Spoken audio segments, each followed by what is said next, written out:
তো আজকে হচ্ছে 22শে আগস্ট 2024। আমাদের বার কাউন্সিল লিখিত ব্যাচের 52তম ক্লাস এবং দণ্ডবিধির চতুর্থ ক্লাস। তো আজকে আমরা আলোচনা করব আমাদের সাজেশনের যে 4 নাম্বার প্রশ্ন যেটা আছে সেটা। দেখেন, 4-এর কটা আমরা যদি একটু দেখি, যে অ্যাবেটমেন্ট বলতে কি বোঝেন, এবং অ্যাবেটমেন্টের বাংলা আছে দেখেন, অপরাধের সহায়তা, প্ররোচনা বা অপসহায়তা, যে কোনো একটা বাংলা আসতে পারে। অপরাধের সহায়তাও যা, প্ররোচনাও যা, অপসহায়তাও তাই। আর এটার ইংরেজি হচ্ছে অ্যাবেটমেন্ট।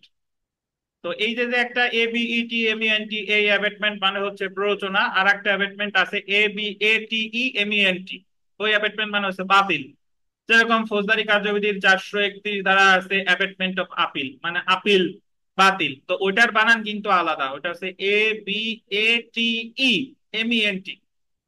আর এই যে যে যে অ্যামেন্ডমেন্ট মানে হচ্ছে প্ররোচনা, সেটা হচ্ছে ABETMENT। তারপরে দেখেন, দণ্ডবিধি 1860 অনুযায়ী অপসহায়তা সংক্রান্ত বিধানাবলী আলোচনা করুন। এইটা যদি এতটুকু প্রশ্ন আসে যে দণ্ডবিধি 1860 অনুযায়ী অপসহায়তা সংক্রান্ত বিধানাবলী আলোচনা করুন, তার মানে আমার এই প্ররোচনার অধ্যায় শুরু হয়েছে 107 থেকে শেষ হয়েছে 120। এই 107 থেকে 120 পর্যন্তই আমাকে আলোচনা করতে হবে, এবং এই 107 থেকে 120 খুবই গুরুত্বপূর্ণ।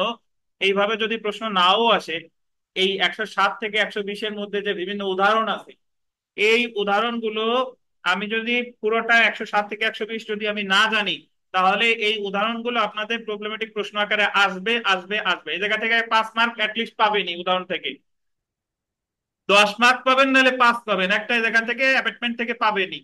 তো এটার কোনো মানে ব্যতিক্রম না, এটা হবেই ইনশাল্লাহ। আর এছাড়াও একজন আইনের ছাত্র হিসেবে এই অপসহায়তা কি বা অপসহায়তার যে বিধিবিধান আছে, এগুলো সম্পর্কে জানা আমাদের একান্তই দায়িত্ব এবং কর্তব্য। আর আমরা যদি 4-এর যে এটার উত্তর যদি আমরা আহ, জানি, তাহলে এই যে BCD এগুলা ছাড়াও অন্যান্য যত উদাহরণ আছে সবগুলো আমাদের উত্তর হয়ে যাবে আর কি। তো আমরা উত্তরে চলে আসি। দেখেন, অপরাধের প্ররোচনা বা অ্যাবেটমেন্ট।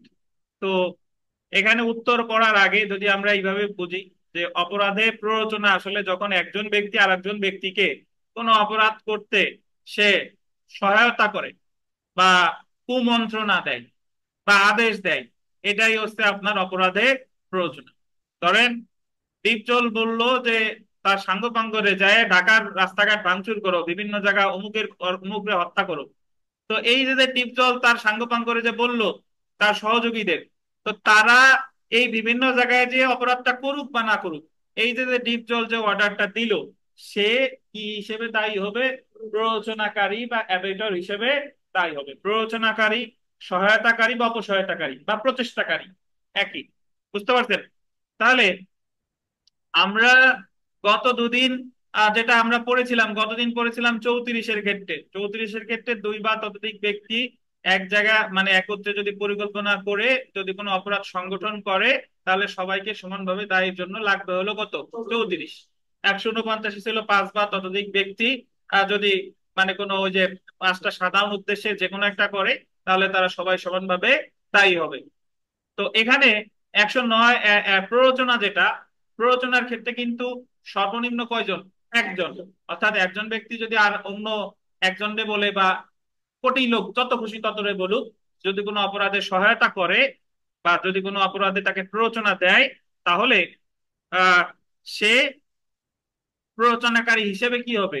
দায়ী হবে। এবং তাতে যাকে সে অপরাধটা করতে প্ররোচনা দিল, সে অপরাধটা করুক বা না করুক, করলে সাজা এক ধরনের আর না করলে সাজা আর এক ধরনের। কিন্তু যে প্ররোচনা দিল তার সাজা মৌকুফের কোনো সুযোগ নাই। এবং এই প্ররোচনার ক্ষেত্রে সর্বনিম্ন দায়ী করা যায় কয়জনকে বলেন? সর্বনিম্ন কয়জনকে? একজনকে। ধন্যবাদ। আচ্ছা, তাহলে আমরা পড়া শুরু করি। দেখেন, যে যদি কোনো ব্যক্তি অপর কোনো ব্যক্তিকে কোনো অপরাধ সংগঠনে প্ররোচনা বা সহায়তা করে, তবে উক্ত ব্যক্তি প্ররোচনা করেছে বলে কি হবে? গণ্য হবে। অপরাধী এবং অপরাধ সংগঠন করতে সাহায্যকারী আইনের চোখে সমানভাবে দোষী। মানে যে অপরাধ করেছে আর তাকে অপরাধ করতে যে সাহায্য করেছে, এই দুইজন আইনের দৃষ্টিতে সমানভাবে দোষী। দণ্ডবিধি 1860-এর আন্ডারলাইন করবেন 107 থেকে 120 ধারা পর্যন্ত অপরাধের প্ররোচনা বা অপসহায়তা সম্পর্কে আলোচনা করা হয়েছে। কত থেকে কত? 107 থেকে 120, অর্থাৎ এই যে যে অধ্যায়টা, এই অধ্যায়টা শুরু হয়েছে 107 থেকে, শেষ হয়েছে 120-এ। যে লোক অপরাধ সংগঠন করতে সাহায্য করে, আন্ডারলাইন করবেন, যে সাহায্য করেছে তিনি দুষ্কর্মের সহায়তাকারী বা প্ররোচক বা অপসহায়তাকারী হিসেবে গণ্য হবে। যে এই কাজটা করতে সহায়তা করে তারে কি বলে? দুষ্কর্মের সহায়তাকারী, প্ররোচক বা অপসহায়তাকারী, বা আপনি একটু লেখেন প্রচেষ্টাকারী বলা যেতে পারে। আর এটারে আপনার ইংরেজিতে কি বলে? অ্যাবেটর, ABETTOR, অ্যাবেটর।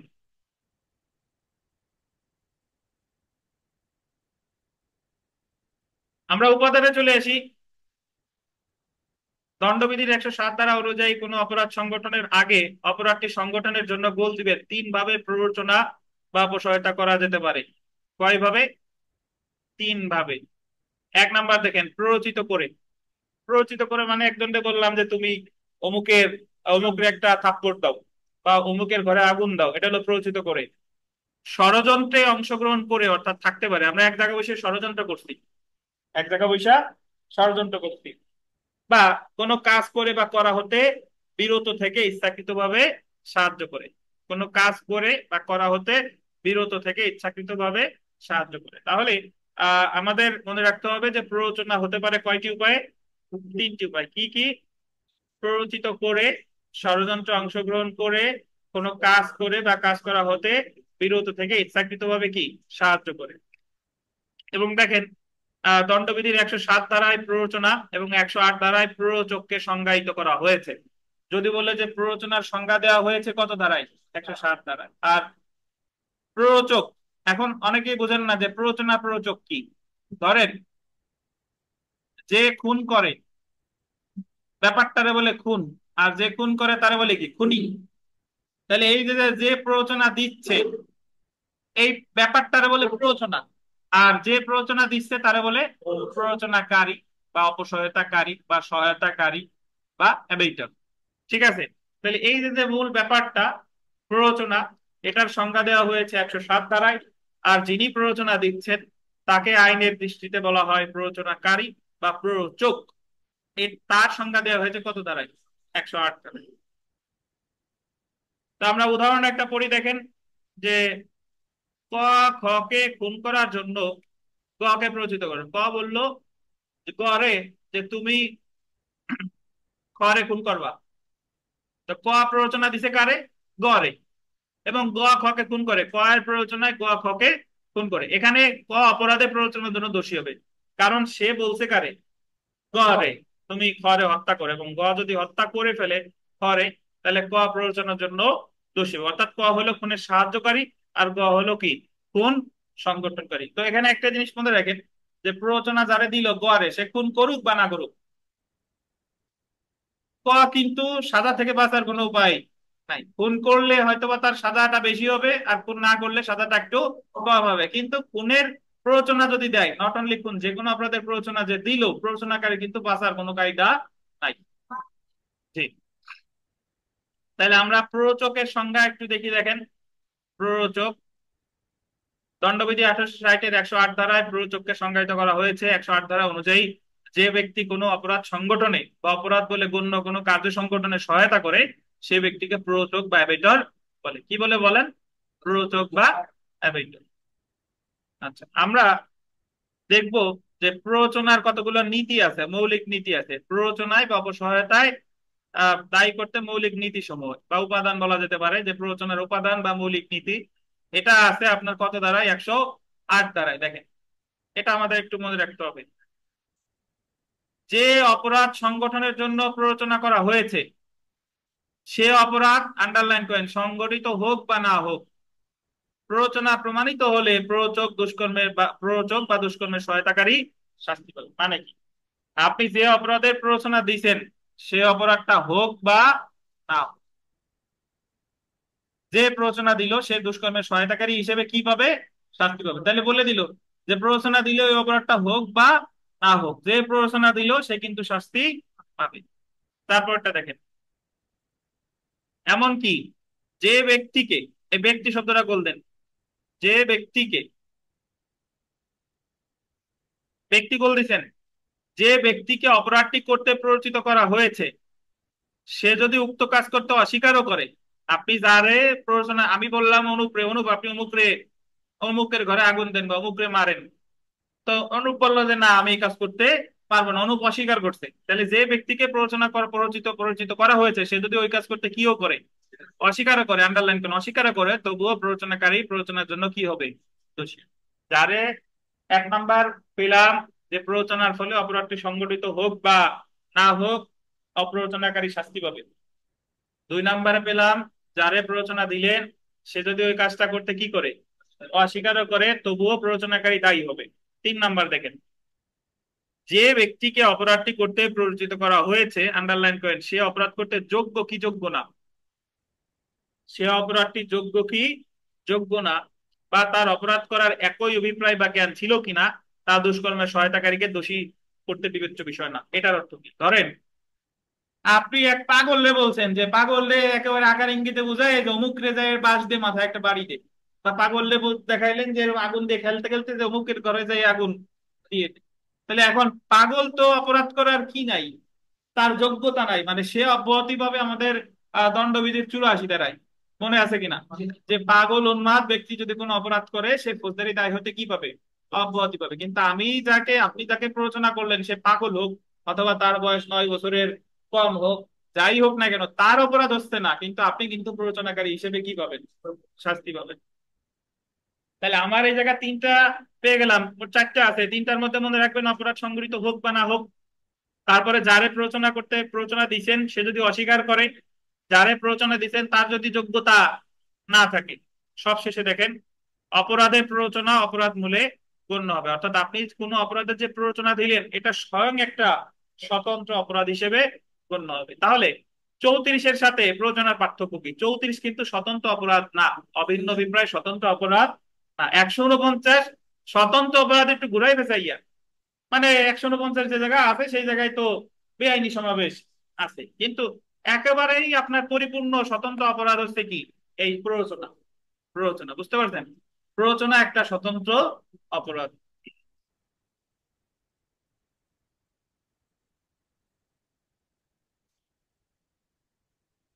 আমরা চলে আসবো, একটা সংশোধনী আনা হয়েছিল যে বাংলাদেশের বাইরে সংগঠিত কোনো কাজে প্ররোচনা দিলে 108 ক, 108 ক ধারাটা আমাদের দণ্ডবিধিতে পরবর্তীতে অ্যামেন্ডমেন্টের মাধ্যমে সংযোজন করা হয়েছে।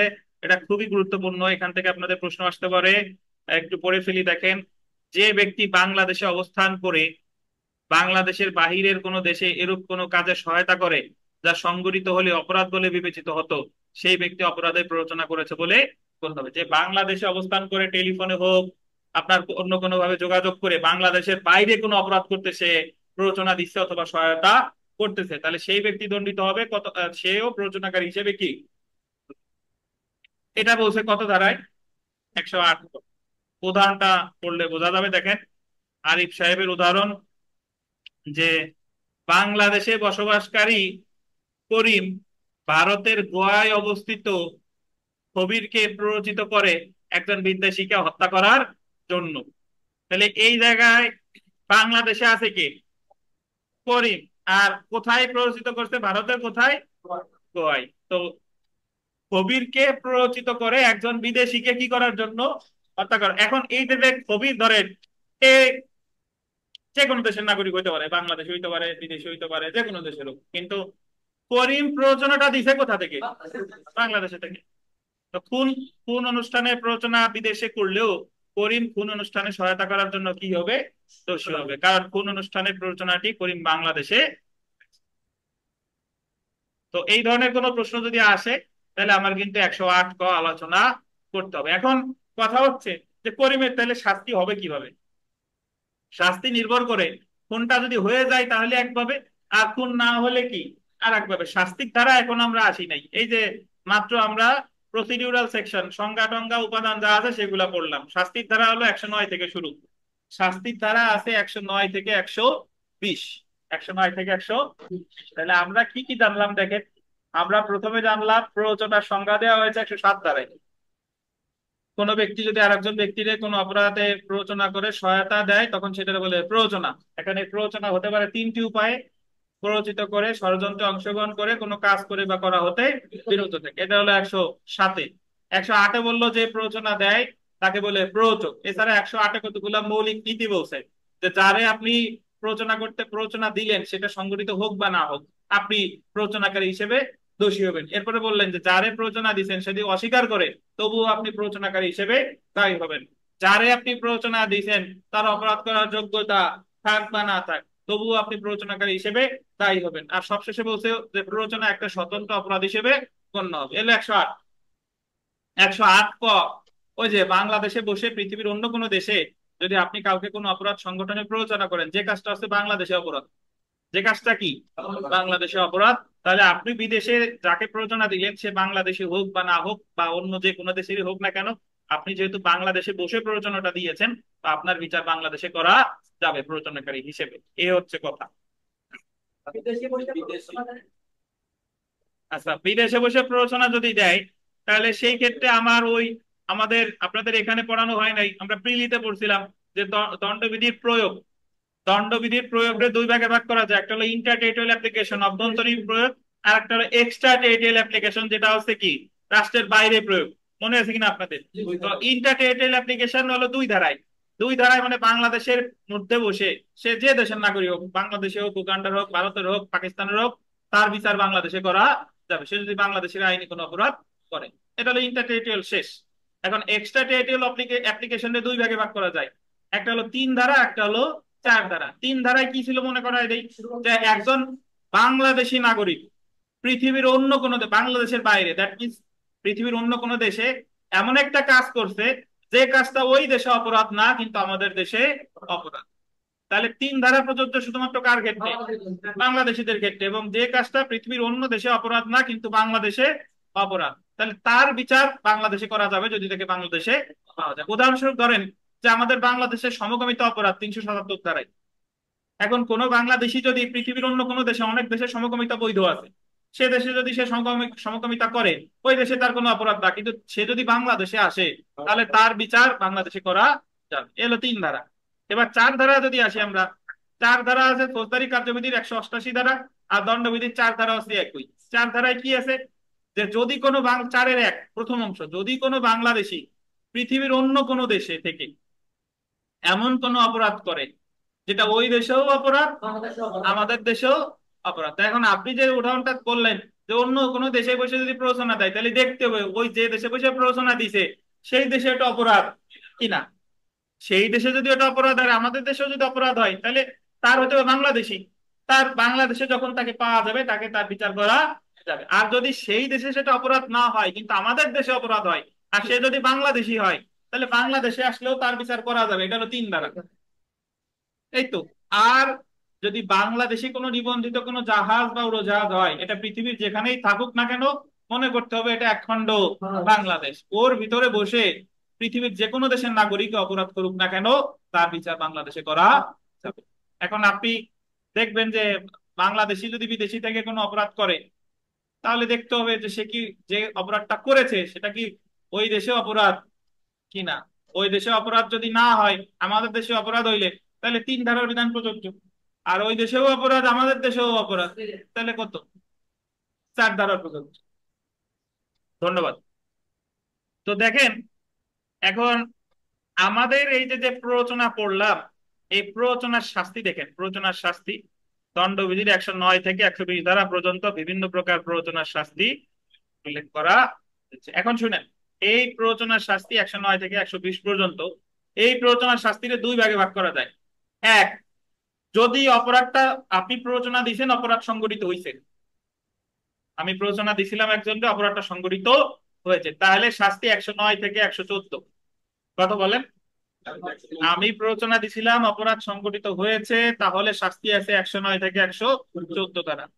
আর আমি প্ররোচনা দিছিলাম, অপরাধ সংঘটিত হয় নাই, তাহলে 115 থেকে 120। এখন কিছু মতভেদ আছে যে 115 থেকে 120-এর মধ্যে সব যে প্ররোচনা তা না, ওই জায়গায় ষড়যন্ত্র গোপন টোপন আছে। বাট আপাতত আমরা এটা মনে রাখবো যে প্ররোচনার শাস্তিকে দুই ভাগে ভাগ করা যায়। প্ররোচনা দেওয়া হয়েছে, অপরাধ সংঘটিত হয়েছে, কত, 109 থেকে 120, 109 থেকে 114, সরি। আর প্ররোচনা দেওয়া হয়েছে, অপরাধ সংগঠিত হয় নাই, এটা কত, 115 থেকে 120। ধন্যবাদ। আমরা প্রথমে চলে আসি 109, প্ররোচনার ফলে অপরাধটি সংগঠিত হলে। আমি আগে একটু বুঝাই, তারপরে ব্যাখ্যা দিই। প্ররোচনা দিছেন এবং অপরাধ সংগঠিত হয়েছে। আমি অনুপকে বললাম যে অমুকের বাড়িতে গিয়ে ভাঙচুর করে আসে। তা আমি ওনারে প্ররোচনা দিলাম এবং অনুপ সাহেব ঠিকই গিয়ে ভাঙচুর করে আসলো, মানে আমার প্ররোচনার ফলে উনি অপরাধটা সংগঠিত করেছেন। এখন উনি যে ভাঙচুর করছেন, উনি হলো মূল অপরাধী হিসেবে ভাঙচুরের দ্বারা, আর ওনারে প্ররোচনাকারী হিসেবে সাজা হবে কার, আমার 109 ধারায়। অর্থাৎ প্ররোচনার ফলে যদি কোনো অপরাধ সংগঠিত হয়, তাহলে ধরেন খুন করতে বললাম অনুপ, অনুপ খুন করছে, তাহলে অনুপ সাজা পাবে 302 ধারায়, আর আমি সাজা পাবো 302/109।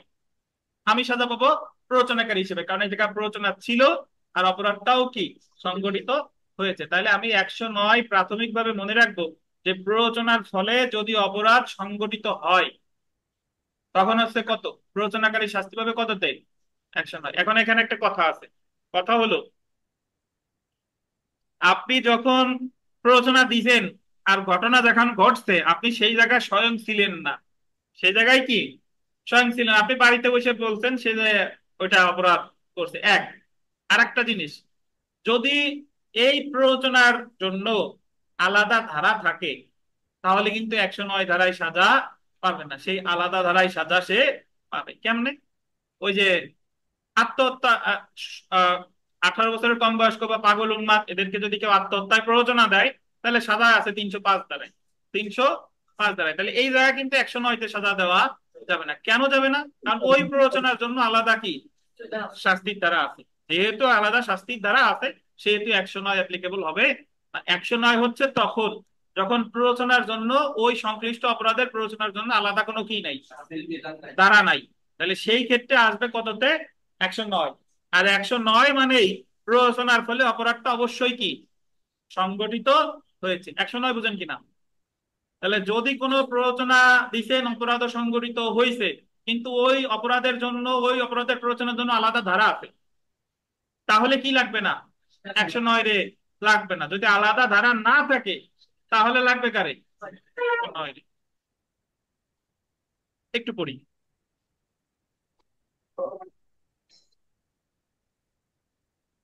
প্ররোচনার ফলে অপরাধ সংগঠিত হলে, 109 ধারা, প্ররোচনার ফলে অপরাধ সংগঠিত হলে শাস্তি কিভাবে নির্ধারণ করতে হবে 109 ধারায় উল্লেখ করা হয়েছে। আইনের সাধারণ নীতি হলো, আন্ডারলাইন করেন, প্ররোচনাকারী এবং কার্য সংগঠনকারী একই শাস্তি পাবে। যিনি প্ররোচনা দিয়েছেন আর যিনি কাজটা করেছেন, দুইজনেই কি সাজা পাবে, একই সাজা। কোনো অপরাধের সহায়তা করার জন্য, আন্ডারলাইন করেন, শাস্তি নির্ধারিত থাকলে অপরাধের সহায়তাকারী উক্ত শাস্তিতে দণ্ডিত হবে। যদি অপরাধের সহায়তার জন্য আলাদা শাস্তির বিধান থাকে, তাহলে সে ওই ধারায় সাজা পাবে। উদাহরণ দেখেন, খোয়া নামক একজন উন্মাদ ব্যক্তিকে বিষ পান করে আত্মহত্যা করতে প্ররোচনা দেয়। খোয়ারে বললো যে তুমি বিষ পান করো, প্ররোচনা দিছে, এবং উন্মাদ ব্যক্তি ঠিকই তার প্ররোচনায় বিষ খেয়ে আত্মহত্যা করেছে। উন্মাদ ব্যক্তি বিষ পান করে আত্মহত্যা করে, মানে তার প্ররোচনায় সে কি করেছে, আত্মহত্যা করেছে।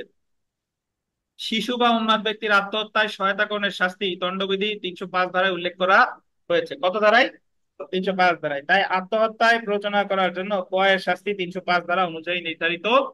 কত ধারা অনুযায়ী, 305 ধারা।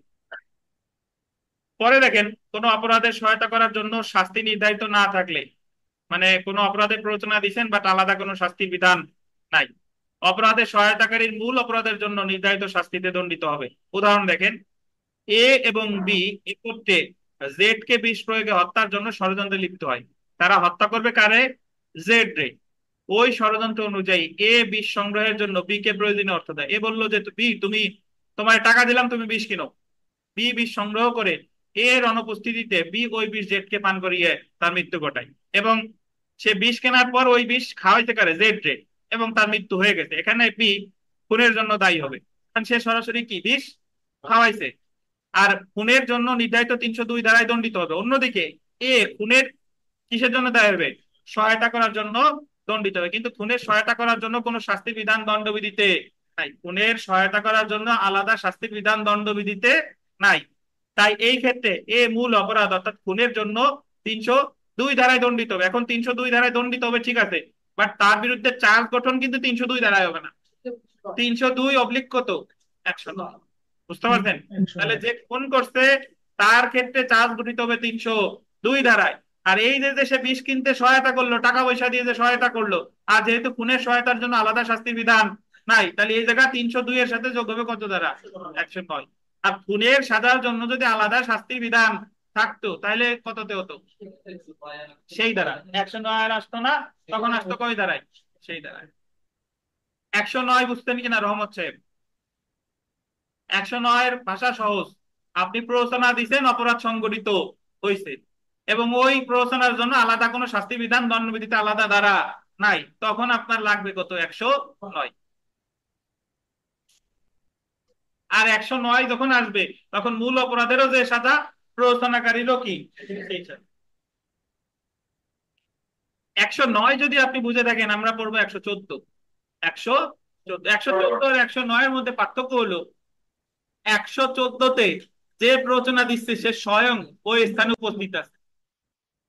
আমি উপস্থিত থেকে অনুপরে বললাম যে অনুপ অমুককে হত্যা করো আমার সামনেই, তাহলে অনুপ যায় যদি আমার সামনেই আমার অর্ডার শুনে হত্যা করতে, হুকুম দিলাম ওনারে, তাহলে আমি দণ্ডিত হবে, অনুপ দণ্ডিত হবে 302, আর আমার ক্ষেত্রে আসবে 302/114। 114, বুঝেন কিনা? যদি প্ররোচনাকারী স্বয়ং ঘটনাস্থলে উপস্থিত থাকে এবং অপরাধটা সংগঠিত হয়েছে, তাহলে কিন্তু 109 না, তাহলে কত, 114। তাহলে 109 প্ররোচনাকারী ঘটনাস্থলে কি উপস্থিত আছে, নাই, কিন্তু 114তে কি, একটু 114তে চলে আসি, আসেন।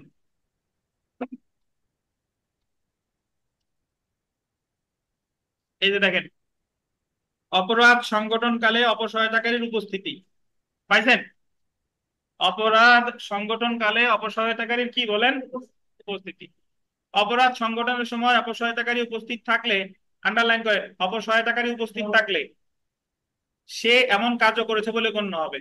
অপরাধ যখন সংগঠিত হবে ওই মুহূর্তে যদি অপসহায়তাকারী কি থাকে, উপস্থিত থাকে, ধরে নেওয়া হবে কি সে স্বয়ং এই কাজটা করেছে। বিচারিক নজির দেখেন, দর্শনকারীদের সহায়তা করার জন্য দর্শনকালীন সময়ে যিনি ছুরি সহ গার্ড হিসেবে দাঁড়িয়েছিলেন তাকে দণ্ডবিধির 373 এবং 114 ধারা অনুযায়ী দণ্ড দেওয়া যাবে। একটু শুনেন, ধরেন আমাদের কলকাতায় ওই যে একটা হসপিটালে একটা ধর্ষণের কাহিনী দর্শন করছে, জানেন তো, অনেকজন মিলে দর্শন করছে, তো ওই জায়গা ধরেন ওই ডাক্তার যখন ডিউটি করে আসছে, এখন ওই ধর্ষণে যদি ধরেন কোনো অন্য কোনো মহিলা ডাক্তারের কোনো সংশ্লিষ্টতা থাকে, সে দেখা গেল ডেকে আনছে যে অমুক গেস্ট মানে রেস্ট করতে আসছে, তোমরা আসো, এবং যখন ধর্ষণ সংঘটিত হয় তখন মহিলা স্বয়ং ওই স্থলে কি উপস্থিত ছিল, তাহলে উনার ক্ষেত্রে কোন ধারা আসবে বলেন তো, এই 114, মানে ওই ধর্ষণকারীদের যে সাজা উনারও কি সেই সাজা, 114। আর উনি যদি ঘটনাস্থলে উপস্থিত না থাকে, উনি যদি আগের থেকে বলতো যে তোমরা অমুক অপরাধটা করো, সে অন্য জায়গায় আছে, তাইলে ওনার ক্ষেত্রে আসবে কত, 109। কাহিনী বুঝছেন? তাহলে 112-র সাথে 114-র পার্থক্য কি, সরি 109 এর সাথে 114 সম্পর্ক কি?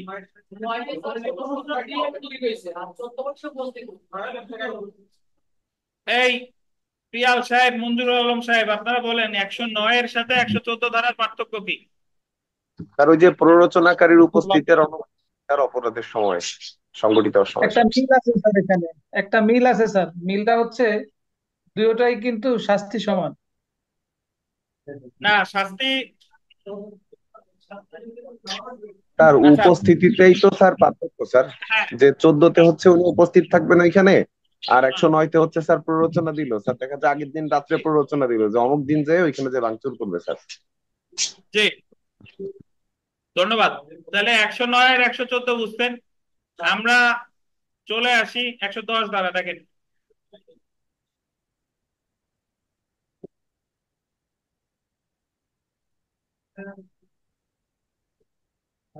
110 ধারায় চলে আসি। ধারা 110, অভিপ্রায় ভিন্ন অন্য কোনো অভিপ্রায়ে অপরাধ সংগঠনের ক্ষেত্রে কি বলছে দেখেন, অভিপ্রায় ভিন্ন অন্য কোন অভিপ্রায়, অভিপ্রায় অপরাধ সংগঠনের ক্ষেত্রে। একটু পড়ি তারপর ব্যাখ্যা দিই। 110 ধারা অনুযায়ী যদি প্ররোচিত ব্যক্তি, প্ররোচিত ব্যক্তি মানে কি, যারে প্ররোচনা দেওয়া হয়েছে, সহায়তাকারীর অভিপ্রায় ভিন্ন মানে যে প্ররোচনা দিছে সে যা করতে বলছে সেটা ছাড়া অন্য কোনো অভিপ্রায় অপরাধজনক কার্য করে, সেক্ষেত্রে ভিন্ন অভিপ্রায়ের অপরাধের শাস্তি সহায়তাকারীর শাস্তি হবে। মানে কাহিনী কি, মানে আমি বললাম একটা কাজ করার জন্য, কিন্তু সে যাইয়ে করছে আর একটা, এখন আর একটা করলেও আমি যে প্ররোচনা দিছিলাম আমি দায়ী হব, ওই ভিন্ন কাজের জন্যই আমি দায়ী হব। কেমনে, উদাহরণটা দেখি দেখেন। করিম কবিরকে প্ররোচনা দেয় সে যেন গণেশকে থাপ্পড় মারে। তাহলে এই জায়গায় করিম বলছে কবির রে কি করতে, গণেশকে কি করতে বলেন, থাপ্পড় মারতে। কিন্তু কবির গণেশকে মারাত্মক ভাবে জখম করে, মারাত্মক ভাবে জখম করে, এক্ষেত্রে করিম অপরাধের সহায়তাকারী হিসেবে মারাত্মক জখমের শাস্তি পাবে। এই জায়গায় যদিও সে থাপ্পড় একটা সিম্পল হার্ট, মানে 323-এর অপরাধ, কিন্তু সে জায়গায় করছে, দিতে কয়েছিল থাপ্পড়, দিছে কি মাথা ব্যথা ফেলেছে। তাহলে এই জায়গায় ওই যে যে থাপ্পড়ের যে প্ররোচনা যা দিছিল সে মারাত্মক জখমের প্ররোচনাকারী হিসেবে কি হবে, শাস্তি পাবে। এটাই বলছে কততে, 110। বুঝেন কিনা, মানে যে কাজ করতে বলছিল সে সেই কাজের চেয়ে আরো গুরুতর একটা করে ফেলাইছে। তাহলে এটা হচ্ছে এই জায়গায় আপনার ঝামেলা বাঁধবে না এখন। 110, 11, 12, 13 এই সাইডটি নিয়ে একটু ক্লিয়ার হইতে হবে আজকে। তো এই জায়গা সে যা বলছিল, যারে যা বলছিল প্ররোচিত করতে থাপ্পড় দেওয়ার জন্য, সে জায়গায় করতে মারাত্মক আঘাত, তাহলে এই জায়গায় মারাত্মক আঘাতের জন্যই প্ররোচনাকারী কি হবে, দায়ী হবে। কত এটা, 110। ধন্যবাদ। 110-এর সাথে আমি পড়বো 112। 10 আর 12-র মিল আছে। 9 আর কত একসাথে পড়বো, 9 আর 14, আর 10 আর কত, 12। এর আগে যখন আমরা আপনাদের নোট দিছিলাম এর আগে, তখন 11, 12 একসাথে পড়তাম, কিন্তু এবার আমরা একটু সাবালক হয়েছি আর কি, এখন আমরা আলাদা আলাদাই পড়বো। দেখেন 100 ধারা 112। তো 112-তে বলছে যে অপরাধের জন্য প্ররোচনা দেওয়া হয়েছে সেটার সাথে, সেটার সাথে এটা একটু বলতেন, পাইছেন, সেটার সাথে পাইছেন ভিন্ন অপরাধ সংগঠিত। 110টা আমি আবার ব্যাখ্যা করি। 110-এ বলছিলেন যে কাজ করতে বলছেন তার থেকে গুরুতর একটা করছে, আর এই জায়গা বলতেছে যে যে কাজ করতে, অপরাধ করতে প্ররোচনা দিচ্ছেন সেটাই তো করছেনই, সাথে কি আরেকটাও করছেন। কেমনে একটু পড়ি দেখেন।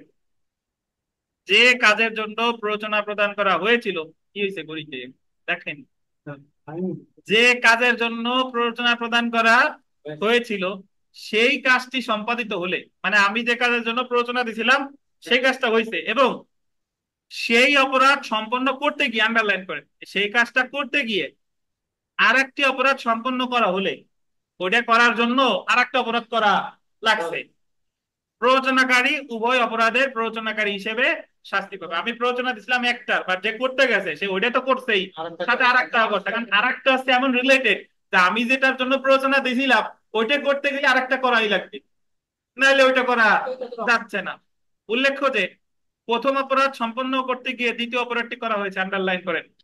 প্রথম অপরাধ কি সম্পন্ন করতে গিয়ে দ্বিতীয় অপরাধটি কি করা হয়েছে, এখানে দ্বিতীয় অপরাধটি প্রথম অপরাধের ফলাফল। কিছু বুঝেন নাই, উদাহরণ দিলে বুঝবেন। দেখেন উদাহরণটা পড়ি।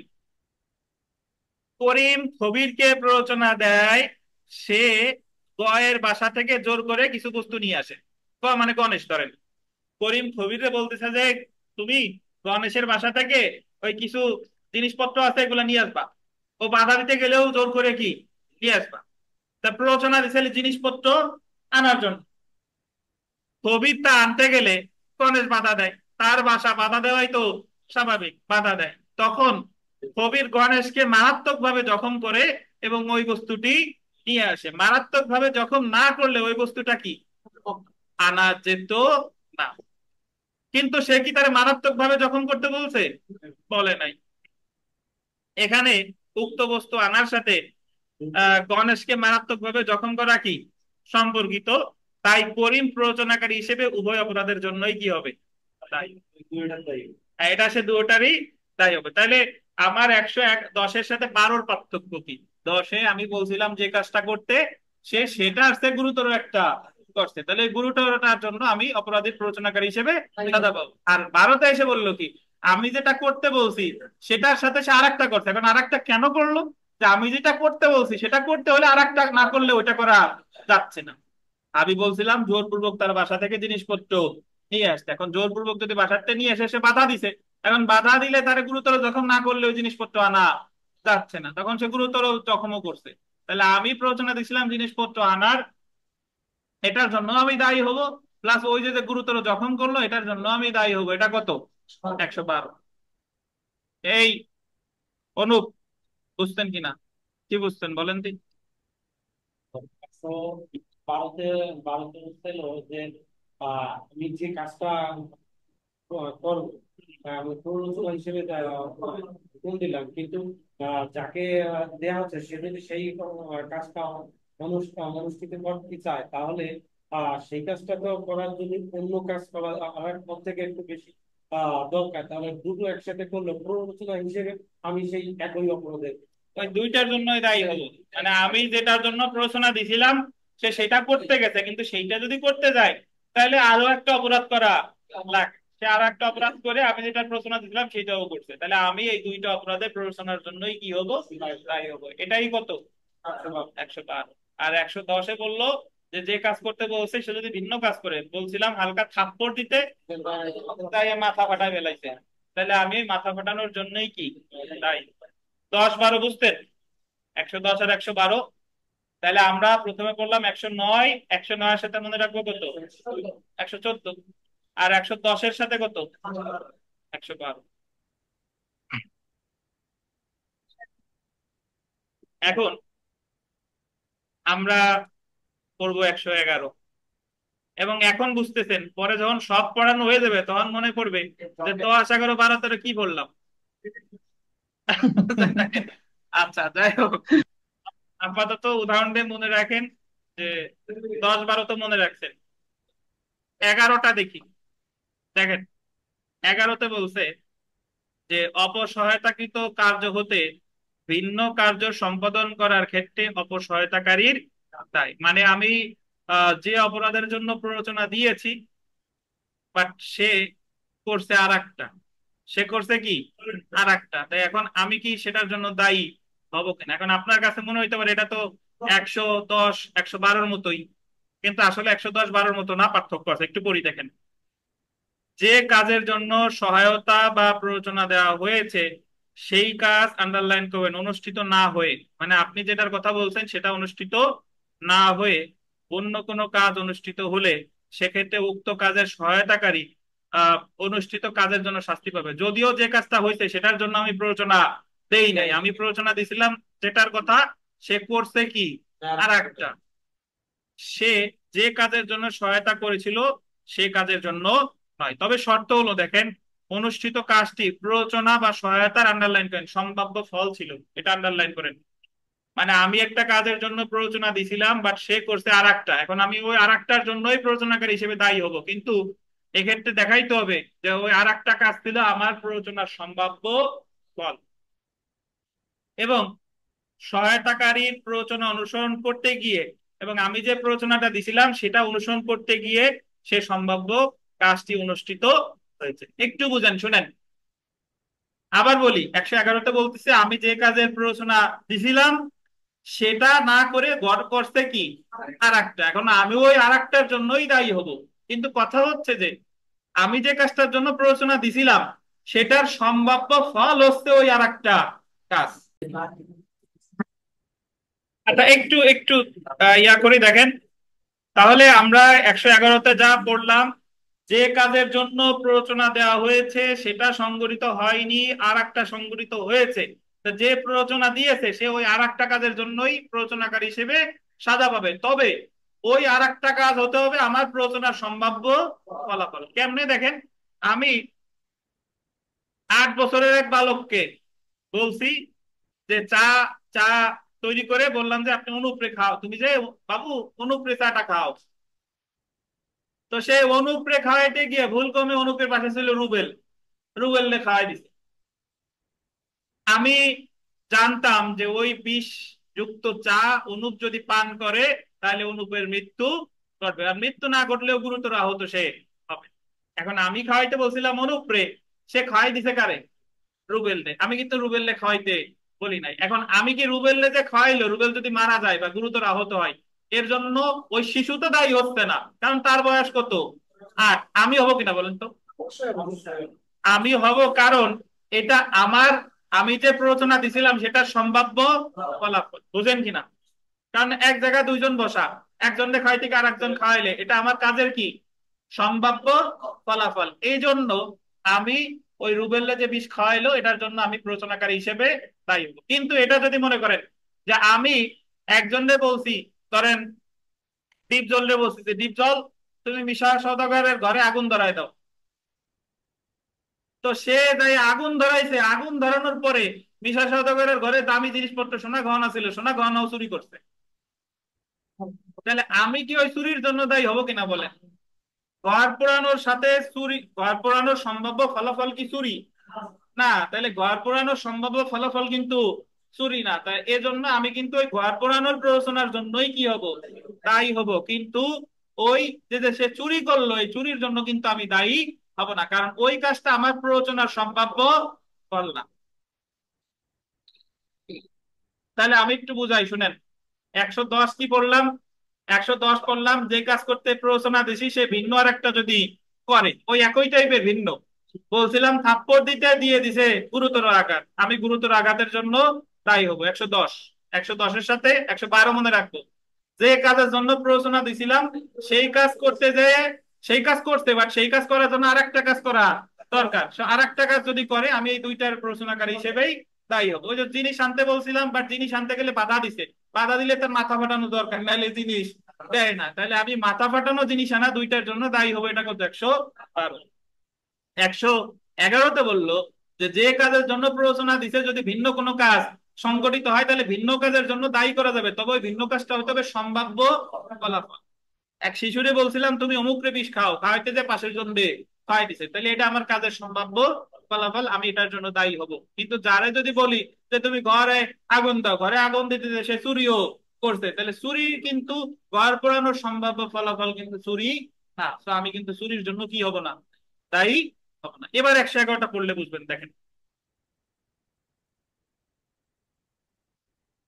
অপসহায়তাকৃত কাজ হতে ভিন্ন কার্য সম্পাদন ক্ষেত্রে অপসহায়তাকারী দায়ী। যে কাজের জন্য সহায়তা বা প্ররোচনা দেওয়া হয়েছে সেই কাজ অনুষ্ঠিত না হয়ে, মানে যেটা জন্য প্ররোচনা দিছি সেটা কি হয় নাই, অন্য কোনো কাজ অনুষ্ঠিত হলে, ওই যে বিষ খাওয়াইতে কইছিলাম একজনকে খাওয়াইছে আর একজনে, সেক্ষেত্রে উক্ত কাজে সহায়তাকারী যে প্ররোচনা দিল অনুষ্ঠিত কাজের জন্য শাস্তি পাবে। তবে পাবে, সে যে কাজের জন্য সহায়তা করেছিল সে কাজের জন্য নয়। তবে শর্ত হলো, দেখেন, অনুষ্ঠিত কার্যটি প্ররোচনা বা সহায়তার, আন্ডারলাইন করেন, সম্ভাব্য কি ছিল? ফল ছিল, এবং সহায়তাকারীর প্ররোচনা অনুসরণ করতে গিয়ে সেই সম্ভাব্য কার্যটি কি অনুষ্ঠিত হয়েছে। আমরা উদাহরণ 1 দেখি। উদাহরণ 1, যে ক একটি 9 বছরের কম বয়স্ক শিশুকে ক্ষয়ের খাবারে বিষ মেশানোর জন্য প্ররোচিত করে এবং তাকে বিষ প্রদান করে। শিশুটি ক্ষয়ের খাবারে বিষ দিতে গিয়ে গ এর খাবারে বিষ প্রদান করে এবং গ মারা যায়। এক্ষেত্রে ক হত্যায় অপসহায়তার জন্য দণ্ডিত হবে। কেন হবে বলেন? কারণ এটা তার কাজের সম্ভাব্য ফলাফল। পরেরটা দেখেন, উদাহরণ 2, পবলু ফারুককে প্ররোচিত করে মামুনের গৃহ পোড়ানোর জন্য। ফারুক উক্ত গৃহে আগুন লাগায় এবং সেই ঘরের সম্পত্তি চুরি করে। এক্ষেত্রে পবলু গৃহটি পোড়ানোর কাজে সহায়তার জন্য দোষী হবে, কিন্তু চুরির জন্য কি দোষী হবে না, কারণ চুরি একটি পৃথক কাজ ছিল এবং এটি গৃহ পোড়ানোর জন্য সম্ভাব্য কি ফলাফল ছিল না। তাহলে আমরা নামাজের বিরতিতে যাব, তার আগে বলে যাই যে প্ররোচনার যে শাস্তি 109 থেকে 114 যদি অপরাধ সংগঠিত হয়, যদি সংগঠিত না হয় 115 থেকে 120। 109 প্ররোচনা দিছে অপরাধ সংগঠিত হয়েছে, 109 প্ররোচনা দিছে অপরাধ সংগঠিত হয়েছে, প্ররোচনাকারী স্বয়ং উপস্থিত ছিল, 114 যে কাজে প্ররোচনা দিছে একই টাইপের ভিন্ন একটা সংগঠিত হয়েছে, তাহলে এটা হলো 110। যে কাজে প্ররোচনা দিছে সেটা করতে গিয়ে আর একটা করা লাগছে, দুইটার জন্য দায়ী হবে, এটা কত? 112। যে কাজের প্ররোচনা দিছি আর একটা সংগঠিত হয়েছে, কিন্তু আমার প্ররোচনার এটা কি ছিল? সম্ভাব্য ফলাফল। এটা হলো কত? 111। ধন্যবাদ। নামাজের বিরতি, স্যার নামাজ শেষে শুরু করবো। জি বলেন।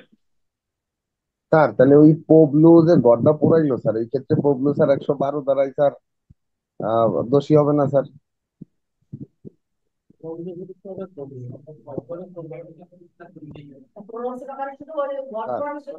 যে তো ঘর পোড়ানোর জন্য দায়ী হচ্ছে, চুরির জন্য তো হচ্ছে না। না স্যার, এই যে 12 দ্বারা এবার বলছে না যে অপরাধের জন্য প্ররোচনা দেওয়া হয়েছে, সেটার সাথে ভিন্ন অপরাধ সংগঠিত হয়েছে না স্যার?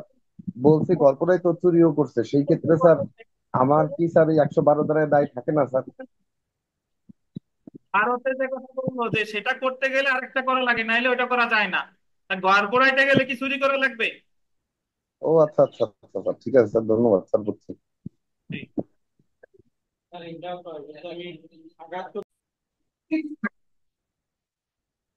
আমরা 113 ধারাটা দেখবো, দেখেন। ধারা 113, প্ররোচনার ফলে ভিন্ন কার্য সংঘটিত হলে এবং উক্ত কাজের সম্ভাব্য ফলাফল সম্পর্কে প্ররোচনাকারী অবগত থাকলে অপসহায়তাকারীর দায়। মানে ভিন্ন কাজ সংঘটিত হয়েছে এবং সম্ভাব্য ফলাফল সম্পর্কে অবগত যদি থাকে। এখন এখানে 111 ধারা একটু আগে আমরা পড়লাম। 111 ধারায় বলা হয়েছে যে যদি প্ররোচনা দেয় এবং প্ররোচনার ফলে যদি ভিন্ন কাজ সংঘটিত হয়, তাহলে সেই প্ররোচনাকারী ওই ভিন্ন কাজের জন্য দায়ী হবে। বাট যদি ওই ভিন্ন কাজটা সম্ভাব্য কাজের কি হয়, ফলাফল হয়। বুঝেন কিনা? আবার 100, ওটা ছিল 111। ওই যে বলছিল যে একজনকে বিষ খাওয়াইতে খাওয়াই দিছে আর একজনকে, তাহলে ওই বিষ খাওয়ানোর সম্ভাব্য ফল ছিল আর একজনকে বিষ খাওয়ানো, এই জন্য সে দায় হয়েছিল 111-তে। আবার 113 টাইটেল দেখেন, প্ররোচনার ফলে ভিন্ন কার্য সংঘটিত হলে। 111-তে ভিন্ন কার্যই হয়েছিল। আচ্ছা, 13-তে এইটুক মিল আছে। উক্ত কাজের সম্ভাব্য ফলাফল সম্পর্কে প্ররোচনাকারী অবগত থাকলে, এটা বলতেন অবগত। 111-তেও সম্ভাব্য ফলাফল ছিল, 113-তেও সম্ভাব্য ফলাফল আছে, বাট এই জায়গা হলো সে অবগত আছে।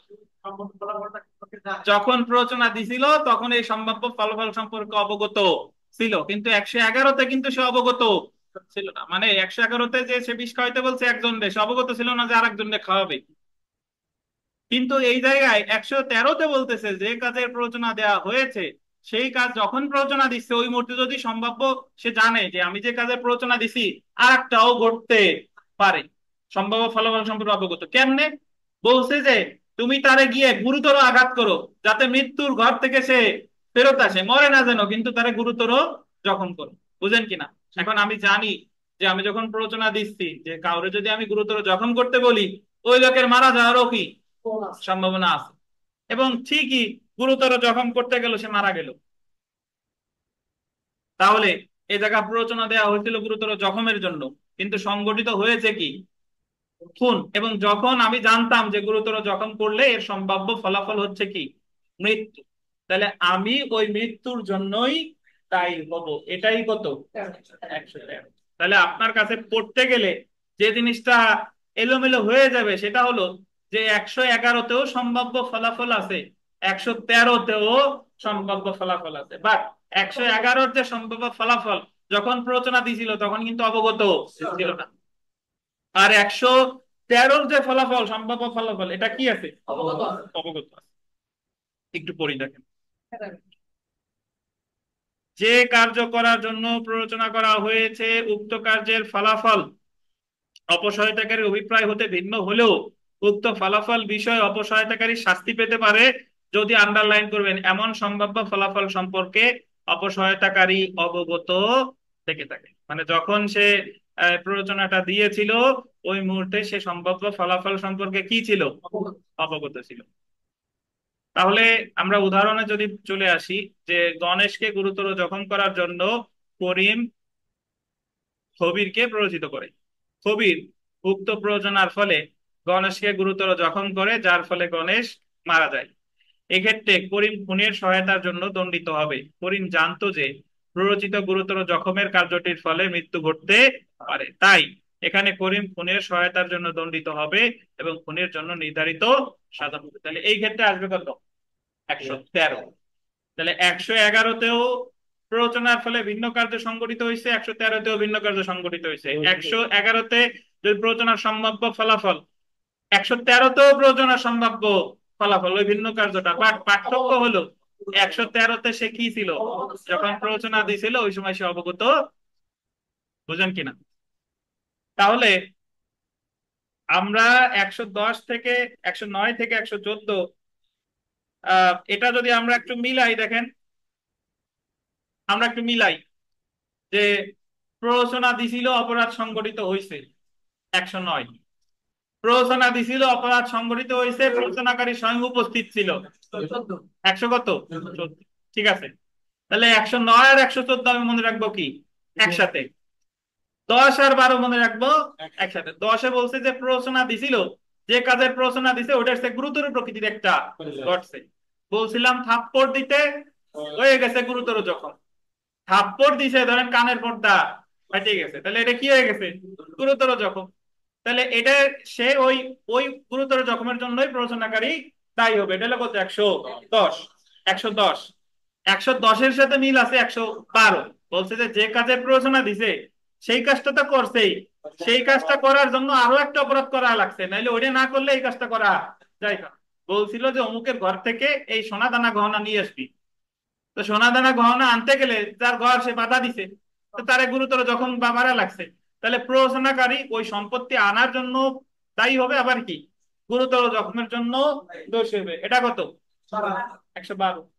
তাহলে 9-14 একসাথে, 10-12 কি একসাথে, আর 11-13 মনে রাখবো একসাথে। 11-তে যে প্ররোচনা দিছে ভিন্ন কার্য সংগঠিত হয়েছে, আর এটা হলো ভিন্ন কার্যের সম্ভাব্য মানে ওই প্ররোচনার সম্ভাব্য ফলাফলটা হচ্ছে ভিন্ন কার্য। শিশুরে বিষ খাওয়াইতে বলছিলাম আর একজন সে খাওয়াই দিছে কি আর একজন, এখন আর একজনকে যে খাওয়াবে এটা আমার প্ররোচনা সম্ভাব্য ফলাফল, কিন্তু আমি এই বিষয়ে অবগত ছিলাম না, আমি দায়ী হবো 111-তে ওই অমুকরে হত্যা করার জন্য। আর আমি প্ররোচনা দিছি ভিন্ন কার্য সংগঠিত হয়েছে, কিন্তু যখন ভিন্ন কার্য সংগঠিত হয়েছে আমি প্ররোচনার সময় জানতাম যে আমার প্ররোচনার সম্ভাব্য ফলাফল হচ্ছে ওই ভিন্ন কার্যটা, আমি অবগত ছিলাম প্ররোচনা দেওয়ার সময়। আমি বলছিলাম গুরুতর জখম করতে, সে গুরুতর জখম করতে গিয়ে কি করছে, মেরে ফেলছে, হত্যা করছে, মানে মারা গেছে আর কি, সে গুরুতর জখমই করছিল মারা গেছে, তাহলে আমি ওই হত্যার প্ররোচনাকারী হিসেবে দায়ী হবো। এটা কত, তাহলে আমার মনে রাখতে হবে এইভাবে পড়বেন, 9-14 একসাথে, 10-12 একসাথে, আর কত 11-13 একসাথে। এবং এগুলার সাথে কিন্তু সূক্ষ্ম সূক্ষ্ম পার্থক্য যদি আপনি না ধরতে পারেন তাহলে মনে হবে সব একই জিনিস, সবই গোল গোল, চারকোনা চারকোনা সবই, আর কোনো কিছু নাই। আচ্ছা দেখ সবই খাসকাটা খাসকাটা। সো আসেন, এই অনলাইনে যারা আছেন বুঝতেন কিনা?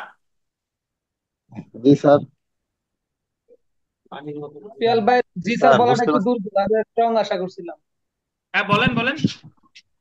বলছি পিয়াল ভাই যে বলছে যে জি স্যার একটু দুর্বল মনে হয়েছে, আরো স্ট্রংলি আশা করছিলাম যে জি স্যার তবে যে বলবেন। আপনি নোটিস করছেন ভাই, এটাই আমি তুষ্ট, বিশ্বাস করেন। স্যার বুঝছি স্যার। কামরুজ্জামান ভাই আছেন?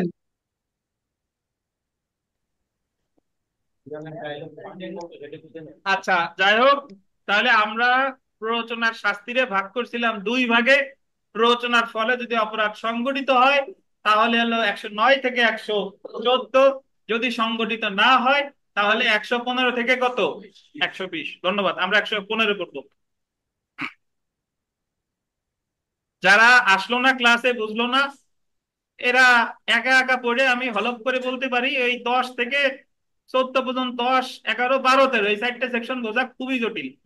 আপনি বাসায় বসে যদি বিহার এক ধরেন তাহলে তো আরো মনে হবে যে ঘুরে ফিরেই তো একই কথা বলতেছে।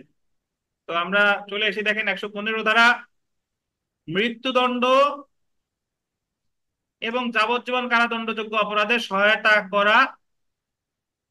করা লেখেন, করানো বা করাই লেখেন, আর অপরাধ অনুষ্ঠিত না হওয়া। মানে আপনি এমন একটা কাজের প্ররোচনা দিচ্ছেন, সেই কাজের শাস্তি হলো মৃত্যুদণ্ড বা যাবজ্জীবন কারাদণ্ড। এখন আপনি প্ররোচনা দিচ্ছেন বাট অপরাধটা সংগঠিত হয় না, যদি হতো তাহলে তো ওই যে 9 থেকে 14-র মধ্যে চলে আসে, কিন্তু আপনি প্ররোচনা দিচ্ছেন, অপরাধটা সংগঠিত হয় নাই। দেখেন, যে ব্যক্তি মৃত্যুদণ্ড বা যাবজ্জীবন কারাদণ্ডযোগ্য অপরাধ সংগঠনের প্ররোচনা করে কিন্তু উক্ত প্ররোচনার ফলাফল হিসেবে অপরাধটি আন্ডারলাইন করেন সংগঠিত না হলে, প্ররোচনা দেওয়া হয়েছে কিন্তু অপরাধটা কি সংগঠিত না হলে উক্ত ব্যক্তি অর্থদণ্ড সহ যে কোনো বর্ণনা 7 বছর কারাদণ্ডে দণ্ডিত। কেমনে? আমি অনুপরে বললাম যে আপনি অমুকরে খুন করেন, উনি বললো যে না আমার সামনে বার কাউন্সিল পরীক্ষা, বিয়ে শাদী করি নাই, আমার পুরো ভবিষ্যৎ সামনে, আমি এই খুন খারাপি করতে পারবো না, উনি টোটালি ইগনোর করছে। তাহলে এই জায়গা ওনারে যে আমি প্ররোচনা দিছিলাম, তাহলে আমার সাজায় সাজায় জায়গা কত বছর হবে? 7 বছর। যদি অনুপ খুন করতো তাহলে আমি 109-তে দণ্ডিত হইতাম। অনুপ যদি খুন করতো 109, আর আমি স্বয়ং যদি সামনাসামনি থাকতাম, হুকুম দিছি অনুপ সাথে সাথে ফেলাই দিছে, তাহলে কত? 114। আর অনুপ টোটালি কোনো কাজই করে নাই, সে অস্বীকার করতে যে না এমনি এই কাজ আমি করতে পারবো না, আমার বাড়িও গোপালগঞ্জ, এত বিপদ আর আমি এই করতেই পারবো না। তাহলে এই জায়গা আমার সাজা হবে কততে? 115-তে কয় বছর? 7 বছর।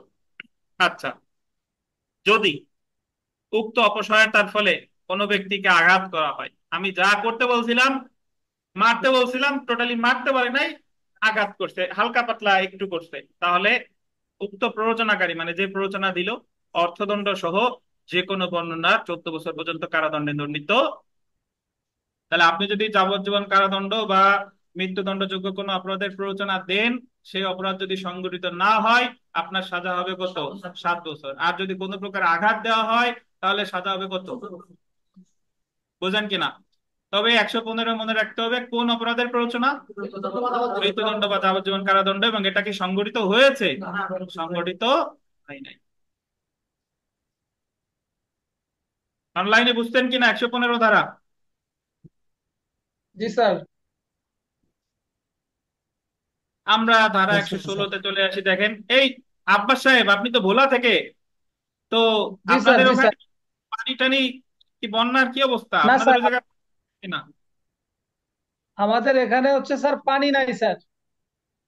পানি নাই বলতে মানে একদম নদীর কাছাকাছি যেগুলো আছে চরাঞ্চল একটু প্লাবিত হয়েছে, কিন্তু শহরের এইদিকে পানি নাই স্যার। আচ্ছা আচ্ছা, যাক, মানে সাবধানে থাকেন। আমাদের বলাটা হচ্ছে স্যার একটু উঁচু ল্যান্ড, তো এটা দুই দিক দিয়ে পানিটা নেমে যায়, তাতে ওই যে উপকূলীয় অঞ্চলে কিছু পানি পায় হালকা পাতলা, এমনিতে মেইন যে ল্যান্ড স্যার ওইখানে কোনো পানি জি, আসে না। জি, জি। যাক, সাবধানে থাকেন। দেখেন ধারা আচ্ছা, আমরা উপকূল একশো এলাকাও ষোলোতে আসি। আপনারা থাকতে বললেন। এখন ভাই, ওই জায়গা মৃত্যুদণ্ড বা যাবজ্জীবন কারাদণ্ডযোগ্য অপরাধের প্ররোচনা দিলেন, হয় নাই, তাহলে বাদ থাকলো কি? কারাদণ্ডযোগ্য। যদি ওই দুইটা ছাড়া, আপনি ধরেন চুরি করতে বলছেন, আপনি কাউরে হালকা পাতলা আঘাত করতে বলছেন, কাউরে বলছেন অন্যান্য যে সকল অপরাধ আছে যেগুলোর সাদা মৃত্যুদণ্ডও না যাবজ্জীবন কারাদণ্ডও না, সেই সকল অপরাধের প্ররোচনা যদি আপনি দেন এবং ওই অপরাধ যদি সংগঠিত না হয় তাহলে সাজা আসবে 116-তে। দেখেন, কারাদণ্ডে দণ্ডনীয়, এটা গোল দিয়েন, কারাদণ্ডে দণ্ডনীয় অপরাধের সহায়তা এবং অপরাধ অনুষ্ঠিত না হওয়ার ক্ষেত্রে শাস্তি। এটা হলো কি দণ্ডনীয়? কারাদণ্ড। দেখেন, কারাদণ্ডে দণ্ডনীয় অপরাধে সহায়তা করা হলে এবং উক্ত অপরাধটি যদি সংগঠিত কি না হয় এমন প্ররোচনার জন্য শাস্তি বিধান, আন্ডারলাইন করেন, দণ্ডবিধিতে না থাকলে, মানে এই প্ররোচনার জন্য যদি শাস্তি বিধান দণ্ডবিধিতে না থাকে, তাহলে উক্ত অপরাধের প্ররোচনাকারী যদি সাধারণ কোনো ব্যক্তি হন, এটা বলতেন সাধারণ ব্যক্তি, পাইছেন? সাধারণ ব্যক্তি মিন্স বেসরকারি ব্যক্তি, মানে সে সরকারি কর্মকর্তা না। তবে উক্ত ব্যক্তি অপরাধের জন্য সর্বোচ্চ কারাবাসের গোল দিবেন 1/4 পর্যন্ত শাস্তি পেতে পারে। কত অংশ? একটু কাহিনী বুঝেন। ধরেন আমি অনুপরে বললাম যে অনুপ সাহেব, আপনি রুবেলের নামে আজে বাজে কথা বলেন, পরে মানহানি করেন, তাহলে মানহানির শাস্তি 500 ধারা হলো 2 বছর বিনাশ্রম কারাদণ্ড। এখন অনুপ বললো যে না আমি এই মানহানি টানানি করতে পারবো না, অনুপ অস্বীকার করছে, তাহলে অনুপের তো কোনো শাস্তি হচ্ছে না, কিন্তু আমি যে প্ররোচনা দিলাম এটা তো কারাদণ্ডযোগ্য ছিল, আমি একজন সাধারণ ব্যক্তি, তাহলে আমার সাজা হবে ওই 2 বছরের কত? 4/1 সর্বোচ্চ সাজা হতে পারে 2 বছরের 4/1।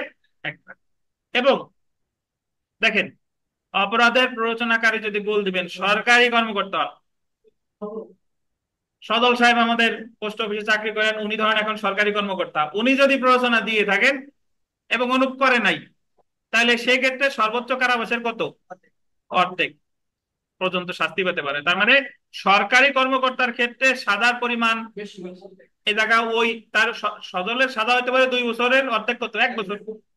আর যদি সাধারণ ব্যক্তি হতো তাহলে কত? 4/1। 4/1। তাহলে খেয়াল রাখেন, আমরা উদাহরণে পড়ি যে কয়েকজন পুলিশ কর্মকর্তা যার দায়িত্ব হলো দস্যুতা প্রতিরোধ করা। পুলিশ কর্মকর্তার দায়িত্ব দস্যুতা প্রতিরোধ করা, আর দস্যুতার শাস্তি হলো 10 বছর সশ্রম কারাবাস। কিন্তু সে দস্যুতা সংগঠনে প্ররোচনা করে, সে দস্যুতা সংগঠনে কি করছে, উল্টা প্ররোচনা করছে। তবে দস্যুতা সংগঠিত হয়নি, এই ঠ কেটে একটা ট দেন, সংগঠিত ট হবে, সংগঠিত হয়নি। এই ক্ষেত্রে ক দণ্ডিত হতে পারে দস্যুতার জন্য নির্ধারিত সর্বোচ্চ শাস্তির অর্ধাংশ, মানে অর্ধেক আর কি, যেহেতু সে একজন কি সরকারি কর্মকর্তা। সে যদি একজন অন্য কোনো ব্যক্তি হতো তাহলে কত, 4/1 তাহলে জাকারিয়া বলেন ভাই 115 ধারার সাথে 116 ধারার পার্থক্য কি, এবং অপরাধটা সংঘটিত হয় নাই।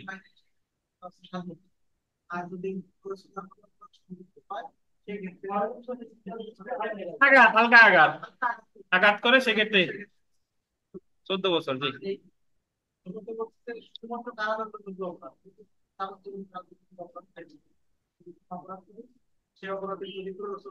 সাধারণ ব্যক্তি হইলে ওই অপরাধের সাজা 4/1 আর সরকারি কর্মকর্তা হইলে বুঝতেন। আমরা চলে আসবো 117।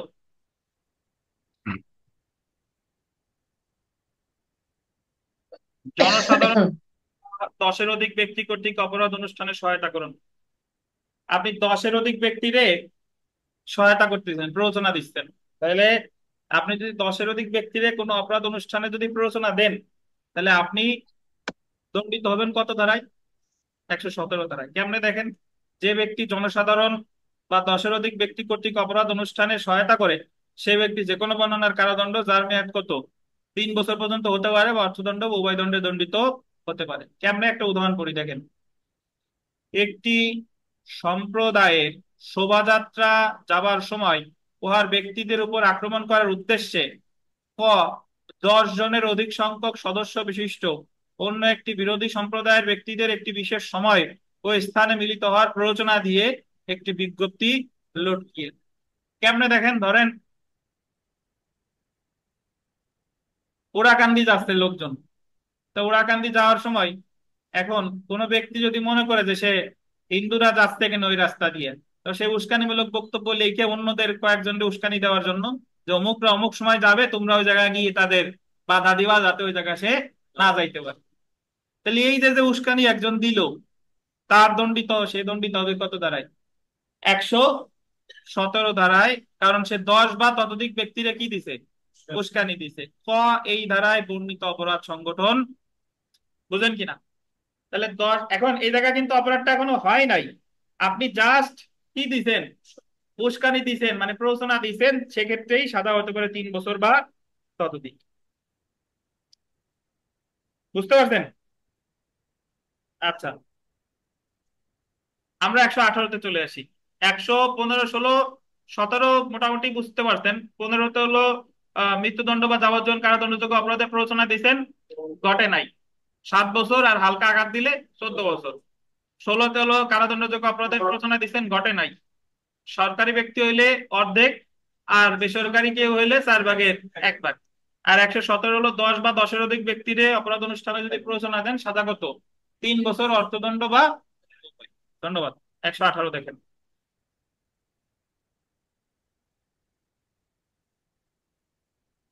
ধারা 118, মৃত্যুদণ্ড বা যাবজ্জীবন কারাদণ্ডে দণ্ডনীয় অপরাধ অনুষ্ঠানের ষড়যন্ত্র গোপন করা। এই ষড়যন্ত্র গোপন বলতেন, এটা হলো মৃত্যুদণ্ড বা যাবজ্জীবন কারাদণ্ডযোগ্য একটা অপরাধের ষড়যন্ত্র কি করছেন, গোপন করছেন। দেখেন, যে ব্যক্তি মৃত্যুদণ্ড বা যাবজ্জীবন কারাদণ্ডে দণ্ডনীয় অপরাধ অনুষ্ঠানের ষড়যন্ত্র ইচ্ছাকৃতভাবে গোপন করে, আন্ডারলাইন করেন, ইচ্ছাকৃতভাবে কি করছে, গোপন করছে, সেই ব্যক্তি উক্ত অপরাধ অনুষ্ঠিত হইলে 7 বছর কারাদণ্ড, এবং উক্ত অপরাধ অনুষ্ঠিত না হলে যে কোনো বর্ণনা 3 বছর কারাদণ্ড এবং অর্থদণ্ডে দণ্ডিত। একটু বুঝেন। ধরেন দিলীপ, অনুপের কথাই বলি, অনুপ জানে যে কোটালীপাড়ায় ডাকাতি হবে, কিন্তু সে বলতেছে যে আজকে ডাকাতি হবে হলো টুঙ্গিপাড়ায়, বাট অ্যাকচুয়ালি হবে কোথায়, কোটালীপাড়ায়। সে মিথ্যা ষড়যন্ত্র গোপন করে বলছে যে ডাকাতি হলো টুঙ্গিপাড়ায়। তাহলে এই ক্ষেত্রে পরবর্তীতে যদি কোটালীপাড়ায় ঠিকই ডাকাতিটা সংগঠিত হয়, তাহলে অনুপের শাস্তি হবে 7 বছর। কারণ ডাকাতি সর্বোচ্চ শাস্তি হলো যাবজ্জীবন কারাদণ্ডযোগ্য। তাহলে সে এমন একটা অপরাধের তথ্য গোপন করছে যে অপরাধটার সাজা কত, যাবজ্জীবন কারাদণ্ড। এবং ওই অপরাধটা যদি হয়, তাহলে যে গোপন করলো তার সাজা হবে 7 বছর। আর অপরাধটা হয় না কিন্তু পরে জানা গেল যে ডাকাতি হতে পারতো কোথায়, কোটালীপাড়ায়, তাহলে এই ক্ষেত্রে সাজা হবে কত, 3 বছর। উদাহরণ করলে বুঝবো, দেখেন উদাহরণটা পড়ি।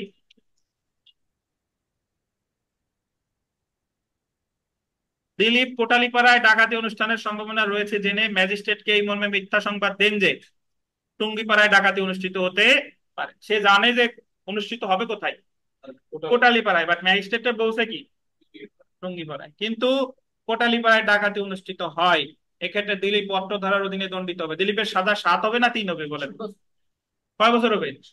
কেন 7 হলো হবে বলেন? স্যার। কারণ ডাকাতিটা কি সে জানতো স্যার।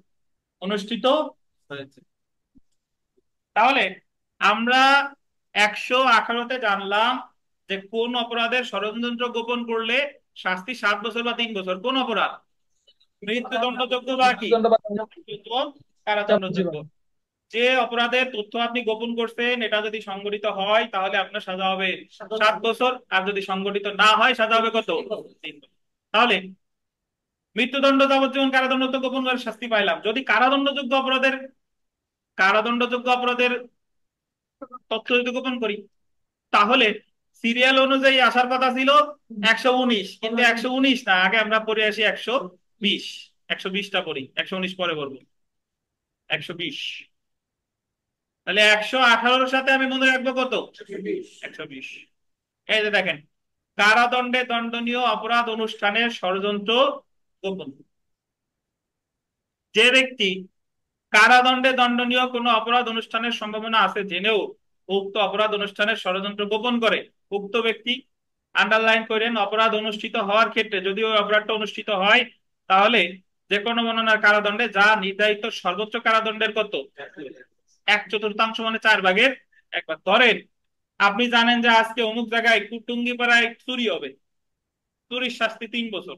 এটা আপনি গোপন করলেন, আপনি বলছেন অমুক জায়গায় টুঙ্গিপাড়া না, আজকে কোটালীপাড়ায় চুরি, এবং ঠিকই টুঙ্গিপাড়ায় চুরিটা সংগঠিত হয়েছে। তাহলে এই ক্ষেত্রে আপনার যেহেতু অনুষ্ঠিত হয়ে গেছে, তাহলে আপনার সাজা হবে চুরির শাস্তি 4/1।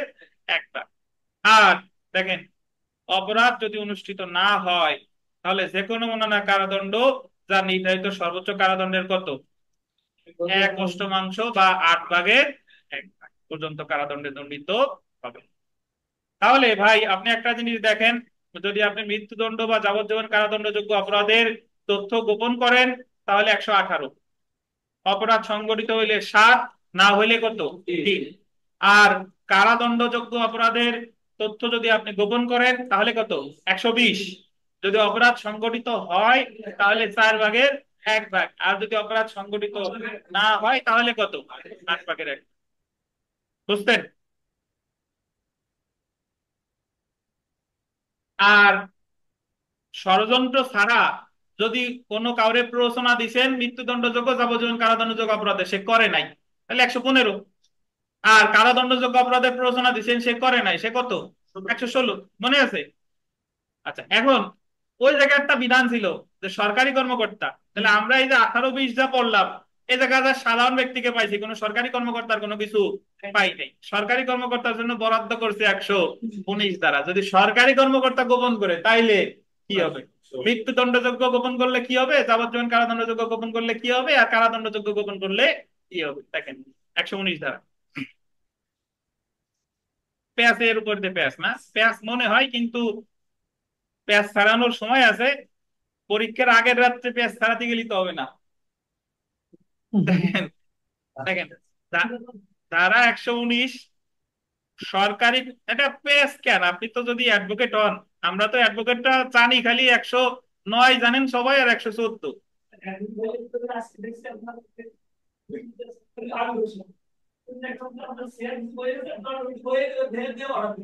দেখেন, হ্যাঁ, দেখেন, সরকারি কর্মচারী কর্তৃক অপরাধ অনুষ্ঠানের ষড়যন্ত্র গোপন করা তা নির্ধারণ করা তার কি দায়িত্ব। তাহলে এর আগে গোপন করছে সাধারণ ব্যক্তি, আর এখন গোপন করতেছে কি সরকারি। যদি কোনো সরকারি কর্মচারী এমন কোনো অপরাধ অনুষ্ঠানের সংবাদ গোপন করে যা নিবারণ করা তার দায়িত্ব ছিল। ধরেন, নিবারণ করা দায়িত্ব সাধারণত এগুলা গোপন নিবারণ যে যে ডিপার্টমেন্টের, ধরেন পুলিশের দায়িত্ব হচ্ছে ডাকাতি নিবারণ করা বা যে কোনো ধরনের অপরাধ নিবারণ করা দায়িত্ব কার বলেন তো? Preventive action of the police. Police অপরাধ আমলযোগ্য অপরাধ প্রতিরোধে পুলিশের যে ক্ষমতা, এটা কত ধারা থেকে কত ধারা? একশো স্যার 149, থেকে 153। 49 একশো আর উনপঞ্চাশ থেকে 53 জি একশো স্যার।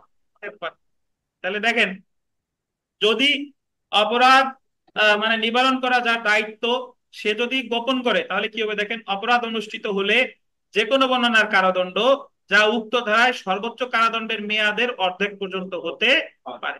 তাহলে যে অপরাধের তথ্য সে গোপন করতে, সেটা যদি সংগঠিত হয় তাহলে পুলিশের সাজা হবে কত? ওই অপরাধে যে সাজা তার কত? অর্ধেক। আচ্ছা, এখন আপনারা ব্রিটিশ মানুষদের বলে কেন যে এ তো ব্রিটিশ, মানে তার বুদ্ধি আসলে অনেক পরিপক্ক। এখন এই জায়গা বলেন যে স্যার তাহলে যদি মৃত্যুদণ্ড, এই জায়গা তো বলে না যে কোন অপরাধ যাবজ্জীবন কারাদণ্ড, কিছু কি বলছে? বলে নাই, বলছে যে অপরাধ হবে তার সাজার অর্ধেক। এখন আবার যদি বলেন তাই মৃত্যুদণ্ডযোগ্য অপরাধ যদি হয় তাহলে তার অর্ধেক কেমনে হবে? হ্যাঁ, সেটার ব্যাখ্যা আলাদা দিয়ে দিছে দেখেন। অপরাধটি যদি মৃত্যুদণ্ড বা যাবজ্জীবন কারাদণ্ডে দণ্ডনীয় হয় তাহলে যে কোনো বর্ণনার কারাদণ্ড কত? 10 বছর পর্যন্ত হতে পারে। কারণ আপনি প্রশ্ন তুলবেন যে তাহলে যাবজ্জীবন কারাদণ্ড, মৃত্যুদণ্ড এগুলার ক্ষেত্রে যদি সংঘটিত হয় এবং আপনি গোপন করছেন তাহলে আপনার সাজা হবে কত? তাহলে কত? 10 বছর। এবং পরে দেখেন, অপরাধটি যদি অনুষ্ঠিত না হয় তাহলে উক্ত ধারায় নির্ধারিত সর্বোচ্চ সাজার কত? 1/4 পর্যন্ত কারাদণ্ড, অর্থদণ্ড বা উভয় দণ্ডে দণ্ডিত হতে পারে। তাহলে এখানে একটু আপনার জটিল লাগতে পারে, অ্যাকচুয়ালি জটিল না। এভাবে চিন্তা করেন যে সরকারি কর্মকর্তা যদি কোনো অপরাধের তথ্য গোপন করে, সেটা যদি কারাদণ্ডযোগ্য হয় এবং অপরাধটা অনুষ্ঠিত হয় তাহলে অর্ধেক। যদি যাবজ্জীবন কারাদণ্ড বা মৃত্যুদণ্ডযোগ্য হয় তাহলে কত? 10 বছর। আর যদি অপরাধটি অনুষ্ঠিত না হয় তাহলে কত? 1/4, মানে 4/1। তাহলে আমরা একটু এভাবে যদি চিন্তা করি যে স্বাভাবিক মানুষ যদি গোপন করে তাহলে 118 আর 120, আর সরকারি কর্মকর্তা করলে কত? তাহলে স্বাভাবিক মানুষ যদি আপনার মৃত্যুদণ্ড বা যাবজ্জীবন কারাদণ্ডযোগ্য অপরাধের তথ্য গোপন করে, সেটা যদি অনুষ্ঠিত হয় তাহলে কত? 7 বছর। আর অনুষ্ঠিত না হলে কত? 3 বছর। আর কারাদণ্ডযোগ্য অপরাধের ক্ষেত্রে 120-এ যদি অনুষ্ঠিত হয় তাহলে 4/1, অনুষ্ঠিত না হলে কত? 8/1। আর সরকারের মানে সরকারি কর্মকর্তার ক্ষেত্রে 119-এ যদি অনুষ্ঠিত হয় তাহলে অর্ধেক। যদি মৃত্যুদণ্ড যাবজ্জীবন কারাদণ্ড যোগ্য হয় তাহলে কত? 10 বছর। আর যদি অনুষ্ঠিত না হয় তাহলে 4/1। এই হলো আপনার 109 থেকে 120। তো আপনি, কথা হচ্ছে যে যদি এরকম আসে যে আমার অ্যাবেটমেন্ট কি, অ্যাবেটমেন্ট সংক্রান্ত বিধিবিধান দণ্ডবিধি অনুসারে আলোচনা করুন, তাহলে আপনি চেষ্টা করবেন এই 109 থেকে 120 পর্যন্তই, বাট এত বিস্তারিত না। আমি দুই এক কথা দিয়ে যেরকম প্রশ্ন যেরকম মার্ক সেই অনুযায়ী শেষ করে দেবো, বুঝতে পারছেন? বাট আপনার যেহেতু এখান থেকে এই যে সবগুলা থেকে একটা প্রবলেমেটিক প্রশ্ন আসতে পারে যে এই যে বললো পুলিশ দস্যুতার তথ্য গোপন করছে, পুলিশের কি সাজা হতে পারে? আসতেই পারে।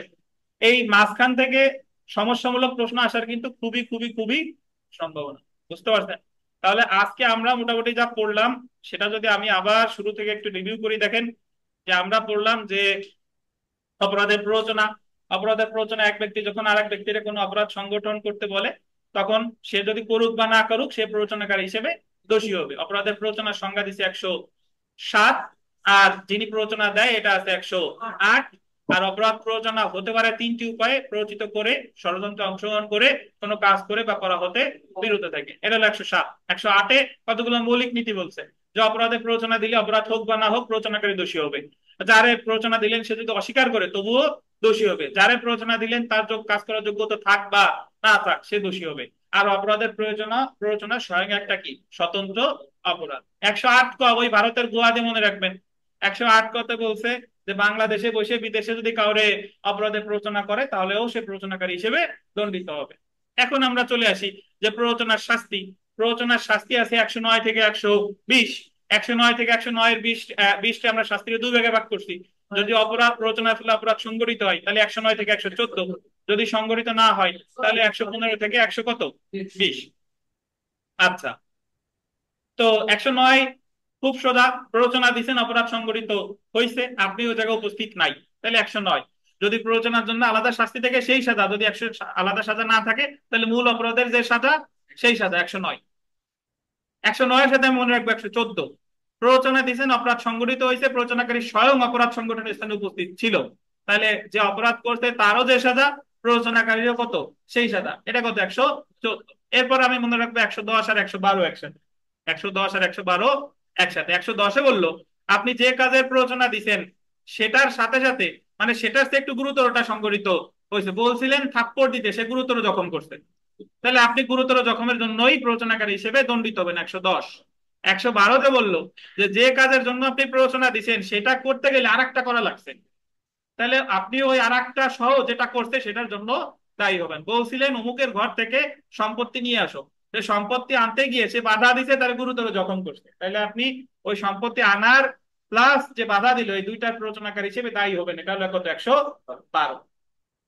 আমি মনে রাখবো 111 আর 113 একসাথে, 111 আর 113। আপনি যে কাজের প্ররোচনা দিচ্ছেন যদি ভিন্ন কোনো কার্য সংগঠিত হয় তাহলে দেখা হবে ওই ভিন্ন কার্যটা আপনার প্ররোচনা সম্ভাব্য ফলাফল কিনা, যদি আপনার কাজের সম্ভাব্য ফলাফল হয় তাহলে আপনি ভিন্ন কাজের জন্যই দায়ী হবেন। আপনি 9 বছরের কম বয়স্ক বালকরে বিষ খাওয়াইতে বলছিলেন, করিম রে সে খাওয়াই দিছে খবির রে, তো এটা আপনার কাজের সম্ভাব্য ফলাফল, আপনি দায়ী হবেন, খবির রে বিষ খাওয়ানোর জন্যই দায়ী হবেন। কিন্তু আপনি একজনকে বলছিলেন যে ঘরে আগুন ধরাই দাও, বাট সে আগুন ধরাই দিকে চুরিও করছে, তো চুরি কিন্তু ঘর পোড়ানোর সম্ভাব্য ফলাফল না, সো 111 ধারা অনুযায়ী আপনি এটার জন্য ওই চুরির জন্য দণ্ডিত হবেন না, আপনি শুধু ঘর পোড়ানোর প্ররোচনাকারী হিসেবে দণ্ডিত হবেন। 113 অনেকটা 111-এর মতোই, যে যে কাজের জন্য প্ররোচনা দিয়েছেন ভিন্ন একটা ঘটছে, বাট যখন ভিন্ন একটা ঘটছে আপনি যখন প্ররোচনা দিয়েছেন আপনি জানতেন যে এই সম্ভাব্য ফলাফল সম্পর্কে আপনি কি ছিলেন, অবগত ছিলেন।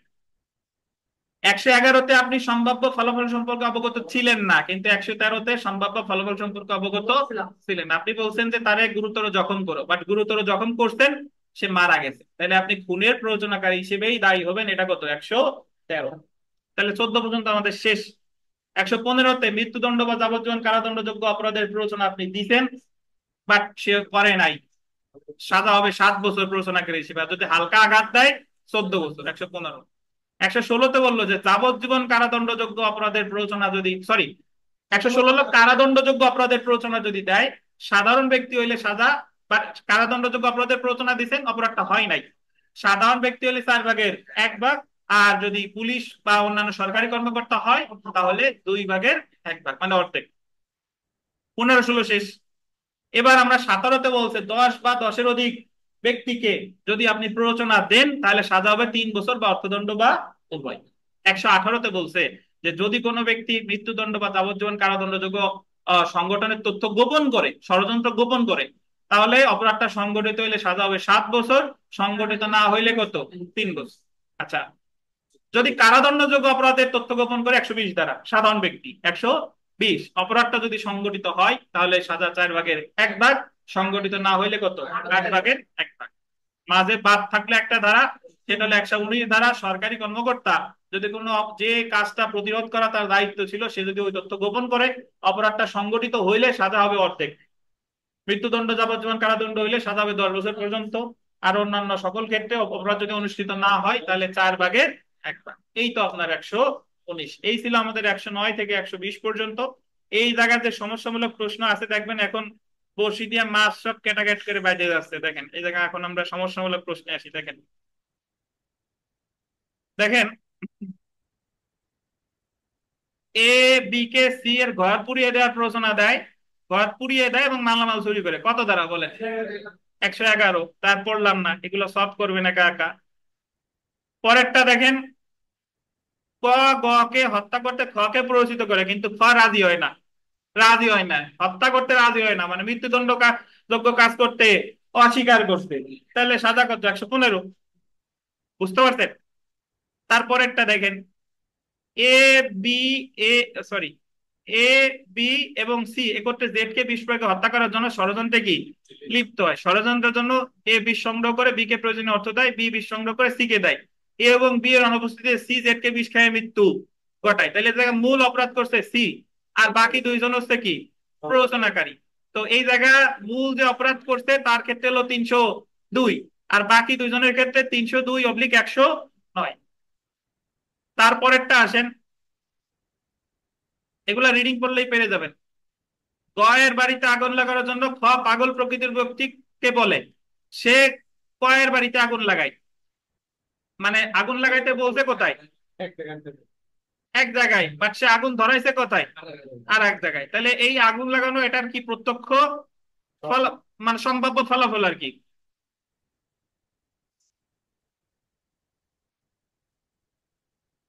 না সরি, ভুল হয়ে গেছে আমার ব্যাখ্যা। আপনার ঠিক আছে, গয়ের বাড়িতে আগুন লাগানোর জন্য পাগল, গয়ের বাড়িতে আগুন লাগানোর জন্য পাগল প্রকৃতির ব্যক্তি ককে বলে, মানে করে বলছে তুমি গয়ের বাড়িতে আগুন লাগাও, এবং সে মোতাবেক গয়ের বাড়িতে সে আগুন লাগায়, সে গয়ের বাড়িতে আগুন লাগাইছে, মানে যার বাড়িতে আগুন লাগাইতে বলছে তার বাড়িতেই লাগাইছে। তাহলে এই যে সে পাগল, সে তো অব্যাহতি পাচ্ছে 84 ধারায়, কিন্তু আপনি লাগাইতে বলছেন সে আগুন লাগাইছে, তাহলে আপনি 109 ধারায় দণ্ডিত হবেন। এটাই। তারপরেরটা দেখেন, যে এক্স ওয়াই কে মিথ্যা সাক্ষ্য দানের জন্য প্ররোচিত করে, বলছে যে তুমি মিথ্যা সাক্ষ্য দাও, কিন্তু প্ররোচনার ফলে উক্ত প্ররোচনার ফলে ওয়াই অপরাধটা সংগঠন করে এবং সে মিথ্যা সাক্ষ্য অ্যাকচুয়ালি কি দিছে। তো এক্স কোন অপরাধে দোষী হবে? যদি আপনার যদি মিথ্যা সাক্ষ্য মানে অপরাধ সংগঠিত হয়েছে তাহলে 109-তে, আর স্বয়ং যদি ওই জায়গায় উপস্থিত থাকে তাহলে কত? 114-তে। পরেরটা দেখেন, ক একজন পুলিশ অফিসার দস্যুতা স্যার সংগঠনের মিথ্যা পরিকল্পনা স্বাক্ষর করেছে জেনেও অপরাধ সংগঠনের স্যার সুযোগ মিথ্যা স্বাক্ষর দ্বারা ভিন্ন না স্যার, 194 না স্যার? কি ভাই? মিথ্যা সাক্ষ্য দান তো 94, যদি মৃত্যুদণ্ডযোগ্য অপরাধে মিথ্যা সাক্ষ্য দেয়, বাট নর্মাল মিথ্যা সাক্ষ্যের সাজা তো 193। এটা পড়ে আগামী দিন আলোচনা করবো, সমস্যা নাই, আমি জাস্ট ধরাই দিচ্ছি। একজন পুলিশ অফিসার দস্যুতা সংগঠনের পরিকল্পনা করেছে জেনেও অপরাধ সংগঠনের সুযোগ দানে তথ্য গোপন করে। তাহলে দস্যুতার তথ্য সে গোপন করছে এবং তা প্রতিরোধ করে না, তাহলে এই জায়গায় 119। এই জায়গায় সাজা যদি দস্যুতা সংগঠিত হয় তাহলে তার সাজা হবে দস্যুতার সাজার অর্ধেক, আর যদি দস্যুতা সংগঠিত না হয় তাহলে হবে 4/1 ভাগ। কত দাঁড়ায়? 119 দাঁড়ায়।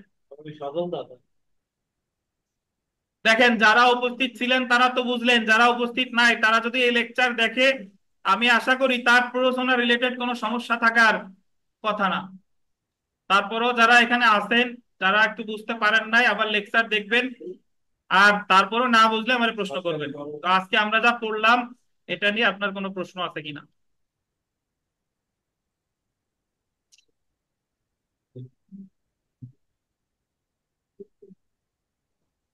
তাহলে ঠিক আছে, ভালো থাকেন, আজকে এই পর্যন্তই, আল্লাহ হাফেজ।